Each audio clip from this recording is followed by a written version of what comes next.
안녕하세요. 36개 저희들 마지막 개책을 향해서 달려가고 있습니다. 패전계 두 번째 개책이자 32번째 공성계입니다. 너무너무 유명한 개책이죠. 성을 비우는 개책. 제갈량이 삼국지에서 사마이를 속였던 그런 개책 가운데 하나입니다. 성공 확률이 대단히 낮습니다. 내 실력이 내 군사가 전혀 전력이 없는데도 불구하고 그거를 그대로 있는 그대로 보여주고 허풍을 떨고 마치 있는 것처럼 그렇게 위장하는 그런 계책인데, 상대가 그 부분을 알아채게 되면은 거의 전멸에 가까운 결과를 초래하기 때문에 대단히 조심해서 써야 되고, 상대에 대한 심리 연구가 관건이다 라는 말씀을 드리고 역사적인 사례로 넘어가도록 하겠습니다. 16세기 일본 에도 막부 시대에 도쿠가와 이에야스하고 타케타 신겐이라는 두 군부가 충돌을 합니다. 도토미 전투에서 도쿠가와 이에야스가 신켄에게 엄청난 패배를 맛을 보게 됩니다. 그래서 도쿠가와 이에야스는 하마마츠 성이라고 하는 곳으로 피신을 합니다. 신켄이 공세를 늦추지 않고 쫓아옵니다. 근데 하마마츠 성까지 바로 턱 밑까지 와서 보니까 성문도 열어놓고 아무것도 없는 겁니다. 도쿠가와 이에야스의 병사들도 눈에 보이지도 않고 성은 적막에 쌓여 있는 거죠.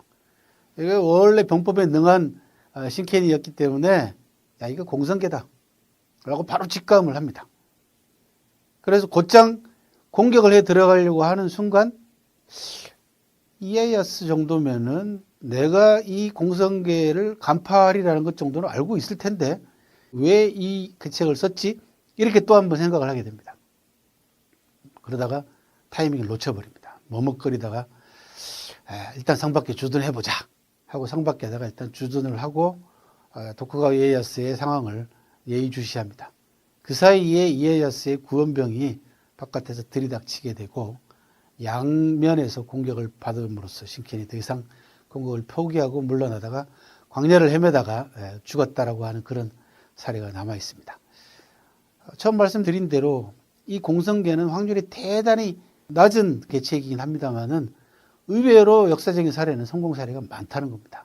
그 무슨 얘기냐 그러면 심리전에서 상대편에게 밀리거나 상대편에게 심리를 간파당하는 경우가 꽤 많다라는 이야기죠. 경영 사례에서는 중국 사례를 한번 보도록 하겠습니다. 중국에서 갑이라는 기업이요, 을에게 돈을 많이 빌려줬습니다. 그에게 대출금을 돌려받지를 못하는 겁니다. 여러 차례 독촉을 했음에도 불구하고 을이 막무가내로 버팁니다. 그래서 갑의 이씨 총무가 이 돈을 받아내기 위해서 하나의 계책을 냅니다. 그게 뭐냐 그러면 상급 지도자들과 함께 을의 공장을 방문하겠다라고 연락을 합니다. 이때 상급 지도라는 건 뭐냐 그러면 이 두 공장이 있는 지역에 있어서의 이 공장들을 관리하는 공무원들, 우리로 얘기하면 공공기업의 지도자들이 되겠습니다. 마치 공공기업의 지도자들이 함께 공장을 견학하는 것처럼, 방문하는 것처럼 연락을 취했던 겁니다. 그래서 을의 재무 담당자들한테 갑은 지도자들을 소개한 다음에 을의 공장 제품을 이쪽에서 아프리카에다 수출할 계획을 가지고 있다, 그런 의향이 있다, 이런 식으로 을에게 의사를 타진을 했습니다.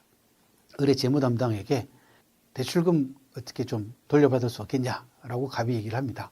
자, 우리도 니네 제품을 사가지고 아프리카에다 수출을 하려면은 여러 가지 재정이 튼튼해야 되기 때문에, 돈이 필요하기 때문에 일단 빌려간 돈 좀 돌려주라 라고 얘기를 했죠. 을의 입장에서는 자기 공장 물건 팔아먹을 생각에서 대출금을 갚아버립니다. 그렇게 해서 갑이 을에게 빌려준 돈을 받게 되는데, 을은 자기 공장에 이 담당자들이 연락을 해와가지고 자기 물건을 사갈까 기다리는데 아무 소식이 없는 겁니다. 그래서 을이 갑에게 전화를 걸어서 항의합니다. 니네들 회사 물건을 보고 그럴 생각이 있다고 얘기했지, 소리로 계약을 맺은 것도 아닌데 뭔 그런 소리를 하냐라고 해서 을을 무색하게 만든 그런 사례가 남아 있습니다. 갑이 내세웠던 소위 공무원들, 상급 지도자들이라는 사람들이 다 공성이었던 거죠. 텅 빈 성이었던 겁니다. 그렇게 해서 대출금을 빌려준 돈을 돌려받은 그런 사례가 전해져 내려옵니다.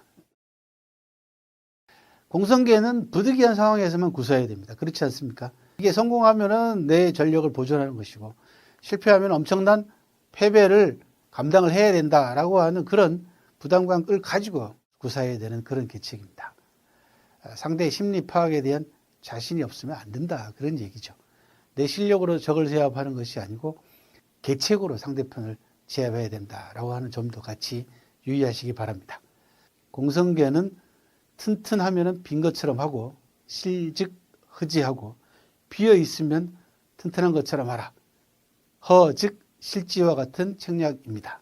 내 실력이 강할 때는 상대를 깊숙이 끌어들이기 위해서 일부러 실력을 감추고 약한 것처럼 하듯이 내 실력이 약할 때는 상대에게 내 실력이 강한 것처럼 꾸밀 수 있어야 된다는 거죠.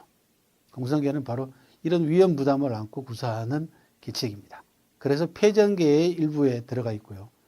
궁극적으로는 상대를 눌러가지고 승리를 하게 만드는 것이 아니고 일단은 상대에게 나에 대한 공격을 멈추게 하고 숨 돌릴 시간을 벌자라고 하는 그런 계책이다 라는 점도 유의하시기 바랍니다. 고맙습니다.